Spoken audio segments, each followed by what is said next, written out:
اور بعض ان میں ان پڑھ ہیں کہ اپنی آرزوؤں کے سوا اللہ کی کتاب سے واقف ہی نہیں،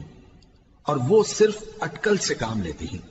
سو ان لوگوں پر افسوس ہے جو اپنے ہاتھ سے کتاب لکھتے ہیں اور کہتے یہ ہیں کہ یہ اللہ کے پاس سے آئی ہے، تاکہ اس کے عوض تھوڑی سی قیمت یعنی دنیاوی منفعت حاصل کریں۔ سو ان پر افسوس ہے اس لیے کہ بے اصل باتیں اپنے ہاتھ سے لکھتے ہیں، اور پھر ان پر افسوس ہے اس لیے کہ ایسے کام کرتے ہیں، اور کہتے ہیں کہ دوزخ کی آگ ہمیں چند روز کے سوا چھو ہی نہیں سکے گی۔